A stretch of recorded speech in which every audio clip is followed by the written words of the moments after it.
नमस्कार दोस्तों, आप देख रहे हैं द पब्लिक लाइव टीवी। आने देंगे। मैं कह रहा हूं, ये बात ध्यान रखना मोदी जी, अमित शाह तुमको भी कह रहा हूं, दोनों लोग ध्यान रखना। जहां जहां जाओगे वहां वहां हमारे काले झंडे और उसके बाद जूते भी तुम्हारा इंतजार करेंगे। मैं कह रहा हूं कि ये सवर्ण समाज ये तुम्हारे लोग थे, लेकिन यूजीसी, एससी, एसटी दुनिया भर की चीजें ला करके तुम उनकी बेड़ियां डाल दिए, गले में पट्टे डाल दिया, और अब तुम चाहते हो कि हम तुम्हारे साथ रहें। जो वास्तव में सवर्ण होगा वो नरेंद्र मोदी और जी, हमने आपको हिंदू जान के वोट दिया था, हिंदू जान के प्रधानमंत्री बनाया था, लेकिन आपने हमें याद दिलाया कि आप हिंदू नहीं हो, आप केवल पिछड़ा हो, बैकवर्ड हो। यह बात हमको पहली बार आपने बताई, धन्यवाद आपका। बताई तो सही, देर बताई आपने। आपके हृदय में जो छिपे हुए तंत्र थे देर से आए, इसके लिए भी धन्यवाद। अम्बेडकरवाद खत्म करना भी एक धर्म का प्रचार ही है, धर्म का काम ही है। इससे बड़ा धर्म का काम कुछ नहीं है। देखो क्या है, सबसे पहले राक्षसों की समाप्ति होती है। तो सनातन धर्म के राक्षस कौन है? अम्बेडकरवादी या अम्बेडकर। तो हमारा कहना है कि जब हम अम्बेडकरवाद को समाप्त करेंगे तो ही जाके धर्म की पुनर्स्थापना हो पाएगी। शंकराचार्यों के साथ जो घटना हो रही है वो आरएसएस और बीजेपी कर रही है, इसलिए कर रही है कि आज भी शंकराचार्यों के प्रति लोगों में आस्था है। अनास्था कैसे बने इसका प्रयास कर रही है, क्योंकि उसको धर्म सत्ता पे, राज सत्ता पे कब्जा हो गया, अब धर्म सत्ता पे भी हमारा कब्जा रहे, इसका प्रयास चल रहा है। लेकिन ये हम होने नहीं देंगे, क्योंकि हमारे जैसे लोग हैं, बाहर हैं, सड़कों पे हैं, नौजवानों को लेकर के धर्म की, जिस तरह से आदि शंकर पूरा देश का भ्रमण करके नौजवानों को लेकर के इस धर्म की पुनर्स्थापना किए थे, हम सब मिलकर के धर्म की पुनर्स्थापना करेंगे और अम्बेडकरवाद को 20 फीट नीचे दफनाएंगे। देश में जिस तरह की छटपटाहट और बौखलाहट देश के 15% में हम देख रहे हैं, आज बहुत जरूरी है कि उस बौखलाहट के इतिहास को खंगाला जाए। लगातार हम देखते हैं ऐतिहासिक रूप से जो लोग कहा जाता है कि आर्यंस कहां से माइग्रेट होकर आए और देश में किसका दमन उन्होंने करना शुरू किया।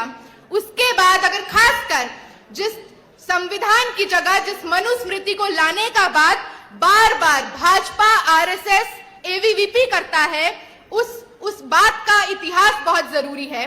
उसमें कहा जाता है कि शूद्र समाज से आ रहा व्यक्ति अगर वेद के उच्चारण मात्र को भी सुन ले तो कान में शीशा पिघला कर डालो।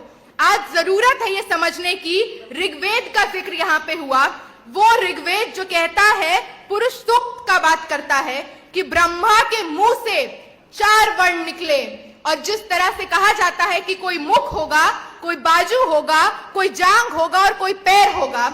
मुख और पैर, ये समझिए कि ये लिखने वाले लोग कौन हैं, और जो लिख रहे हैं वो खुद को मुख बता रहे हैं, और जिनसे सारा श्रम लेना है।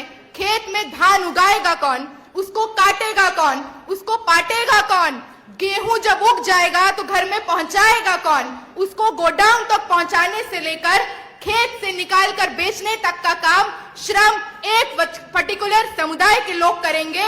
सारा श्रम आप ढोएंगे, हम ढोएंगे, और इसका सारा भोजन उनके पेट में जाएगा, इसका सारा मुनाफा उनके हाथ में आएगा। जरूरत है ये समझने की कि आज जिस तरह से एक समुदाय लगातार इस बात के लिए देश के सड़कों को जाम किए हुए है कि दमन करना बाप की बपौती है, नहीं है। अगर आपको यूजीसी कानून आने से घबराहट होती है तो इस घबराहट की जरूरत है।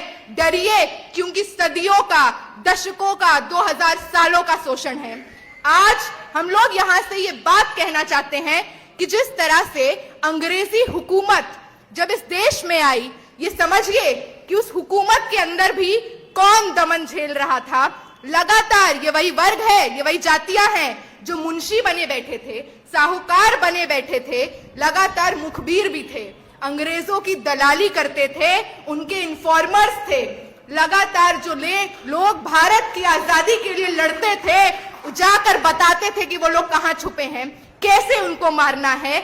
आज उसी दलाली का जो पूरा डुप्लीकेट मॉडल हम देखते हैं, चाहे वो एक तरह से बामन, बनिया, पूरे अलायंस को आप देखिए, एक दौर तक ये बामन बनिया चला, आज बनिया बामन चलता है। अडानी अंबानी इसी बिहार में भागलपुर में 1000 एकड़ की जमीन 1 रुपए में बेच दी जाती है।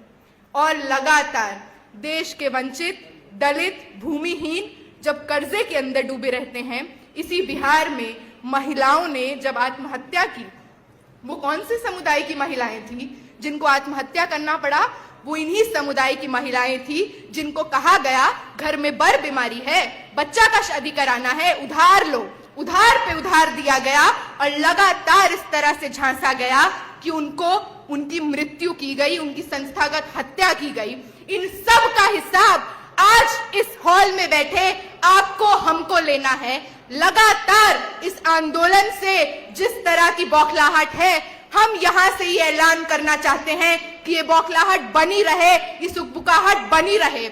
आज जरूरी है कि हम लोग जिस तरह से, आप देखिए दिल्ली में जेएनयू के कैंपस में वायलेंस होता है, जेएनयू की जो वाइस चांसलर है वो ये बात कहती हैं कि सदियों से जिनको स्लेवरी के तहत दबाया गया, ब्लैक्स, और इस देश में जो सबसे वंचित हैं, दलित, वो लोग विक्टिमहुड हैं।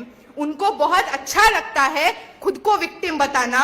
इस देश की हकीकत जहां पे 9 बरस के इंद्र मेघवाल को ब्राह्मण टीचर के मटके से पानी पीने पे मार दिया जाता है, जहां पे एक आदिवासी के मुंह पे पेशाब कर दिया जाता है, हाथरस में महिला के साथ, दलित महिला के साथ बलात्कार हो जाता है और मरने के बाद भी शव जला देती है पुलिस कि मरने में भी डिग्निटी ना मिले, जहां हर दिन जीने मरने की लड़ाई है एससी, एसटी, ओबीसी समुदाय से आ रहे लोगों की, वहां पे बार बार कहते रहेंगे कि आपको अगर लगता है operation is your right, protest is our right, और लगातार लड़ते रहेंगे, सड़कों को जाम करते रहेंगे। 19 मार्च तक साथी कम से कम टस से मस नहीं होना है। अपने जिला में चक्का जाम करिए, अपने यूनिवर्सिटीज में चक्का जाम करिए, इस प्रशासन को हिला कर रख दीजिए, क्योंकि ये जरूरत है।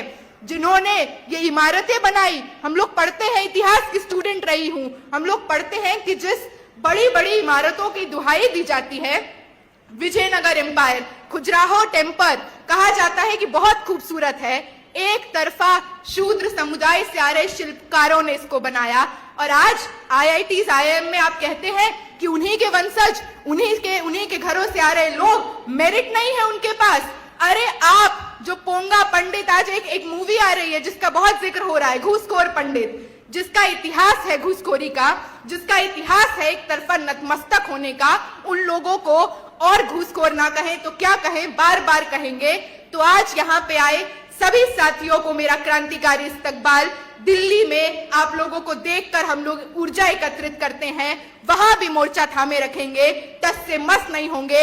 यूजीसी रेगुलेशन रोहित एक्ट के तर्ज पे लागू करना होगा। ये आपकी हमारी सबकी साझा लड़ाई है, साथ में लड़ते रहेंगे और इस देश की वास्तविकता होगी कि कोई और दर्शन, कोई और रोहित, कोई और पायल इस खूने हत्यारे प्रशासन, भाजपा, आरएसएस की मशीनरी के बलि नहीं चढ़ेगा। शुक्रिया। इनकलाब जिंदाबाद।